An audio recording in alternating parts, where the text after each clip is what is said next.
2024 চনত যদি এইচএছ পাছ কৰিছে তেতিয়াহ'লে এই ভিডিঅ'টো সম্পূৰ্ণ চাই থাকক।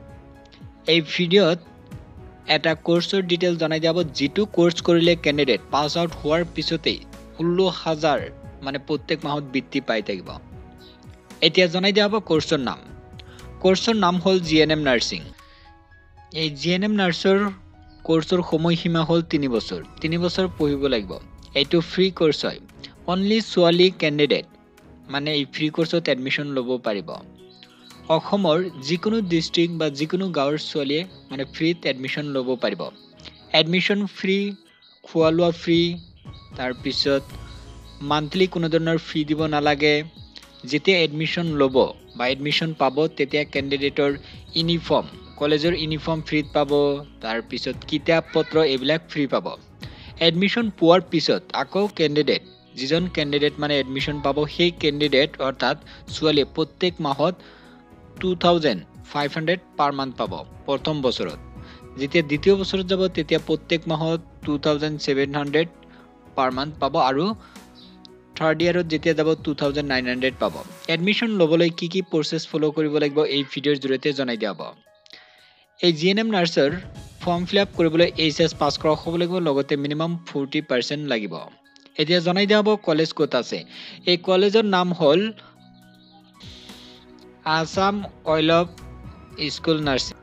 পুনৰ জনাই দিছোঁ, Assam oil school of nursing. এই স্কুলত মানে জিএনএমত এডমিশন ল'ব পাৰিব। 30টা সিট আছে। যেতিয়া ক্যান্ডিডেট আইএছএলৰ জিএনএম নাৰ্ছিঙত এডমিশন পাব, পোৱাৰ পিছত মানে 3 বছৰ কমপ্লিট হ'ব, হোৱাৰ পিছত কি হ'ব মানে হস্পিটেলত ডিউটিত দিব, তেতিয়া মানে প্ৰত্যেক মাহত 16,000 বা তাতকৈ বেছি এটা বৃত্তি পাব, এমাউণ্ট এটা দিব, সেইটো ক্যান্ডিডেটৰ নিজৰ একাউণ্টতে পাই যাব। এই নাৰ্ছিং কোৰ্স কৰিলে মানে বহুত মানে সুবিধা হ'ব ছোৱালী ক্যান্ডিডেটৰ, মানে বহি থাকিব নালাগে পাস আউট হোৱাৰ পিছত। এতিয়া এডমিশন প্ৰসেছ জনাই দিব। এডমিশন প্ৰসেছ হ'ল, এতিয়া ফৰ্ম দিছে শ্ৰীমন্ত শংকৰদেৱ ইউনিভাৰ্চিটিয়ে মানে এন্ট্ৰেন্স পৰীক্ষাৰ ফৰ্ম দিছে। এই ফৰ্ম ফিলআপ কৰিবলৈ হ'লে ক্যান্ডিডেটৰ ইয়াতে এজ লিমিট নিৰ্ধাৰণ কৰি দিছে 17 পৰা 35 ভিতৰত হ'ব লাগিব। আৰু ইয়াতে উল্লেখ কৰিছে ক্যান্ডিডেটৰ ফৰ্ম ফিলআপ কৰিবলৈ 1,500 এপ্লিকেশন ফি দিব লাগিব আৰু বাকি যিবিলাক ক্যান্ডিডেট আছে সেইবিলাক ক্যান্ডিডেটৰ 1,200 দিব লাগিব। এই এন্ট্ৰেন্স পৰীক্ষা দিলে অসমৰ যিকোনো চৰকাৰী জিএনএম ট্ৰেইনিং স্কুলত এডমিশন ল'ব পাৰিব, লগতে প্ৰাইভেটতো এডমিশন ল'ব পাৰিব। এই এন্ট্ৰেন্স পৰীক্ষা মানে বাধ্যতামূলক কৰি দিছে। যদি ফ্ৰীত এডমিশন ল'ব বিচাৰিছে তথাপিও কিন্তু এই পৰীক্ষা দিব লাগিব। এই পৰীক্ষা দিয়াৰ পিছত আকৌ আইএছএলৰ মানে এপ্লিকেশন ফৰ্ম ৰিলিজ কৰিব, তাতে মানে এই পৰীক্ষাত কিমান নম্বৰ পাইছে সেই নম্বৰটো এন্ট্ৰি কৰিব লাগিব, কিছুমান ডকুমেন্টস আপলোড কৰিব লাগিব।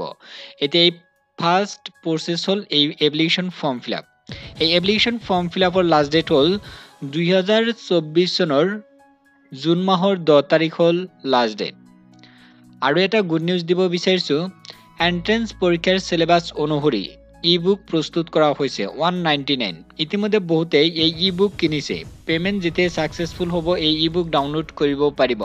সাধাৰণ বিজ্ঞান, গণিত আৰু হ'ল ইংৰাজী বিষয়ৰ পৰা মানে প্ৰশ্ন আহিব পৰীক্ষাত, সেইকাৰণে এই ই বুক প্ৰস্তুত কৰা হৈছে সিলেবাস অনুসৰি। যোৱা বছৰ এই ই বুক ফলো কৰি লগতে সিলেবাস অনুসৰি সেলফ ষ্টাডি কৰি বহুতেই সফল হৈছে। ইতিমধ্যে ফ্ৰী অফ কষ্টত জিএনএম নাৰ্ছিং কোৰ্স কৰি আছে।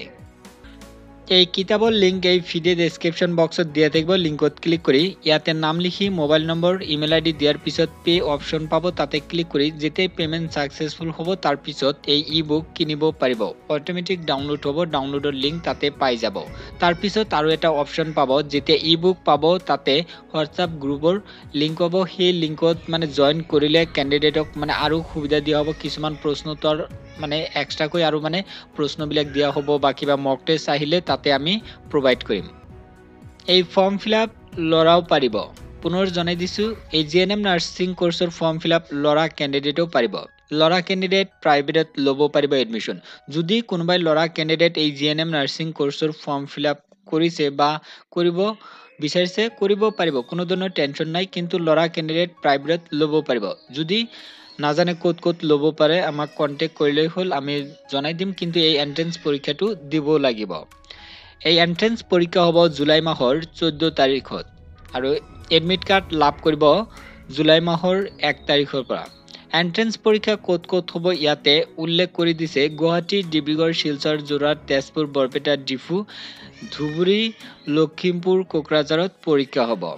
এতিয়া মানে বেছিকৈ সেলফ ষ্টাডি কৰক আৰু ই বুক যদি কিনিব বিচাৰিছে তেতিয়াহ'লে কাম কৰক, ভিডিঅ' ডেছক্ৰিপশ্যন বক্সত লিংক পাব, লিংকত ক্লিক কৰি বাই কৰক আৰু সেলফ ষ্টাডি আৰম্ভ কৰক। পৰীক্ষাত যিজনে বেছি নম্বৰ পাব সেই কেণ্ডিডেট মানে ফ্ৰীত এডমিশ্যন ল'ব পাৰিব বা চৰকাৰী যিবিলাক GNM ট্ৰেইনিং স্কুল আছে তাতে এডমিশ্যন ল'ব পাৰিব। ভিডিঅ' ডেছক্ৰিপশ্যন বক্সত লিংক দিছোঁ, লিংকত ক্লিক কৰি এতিয়াই চেক কৰক।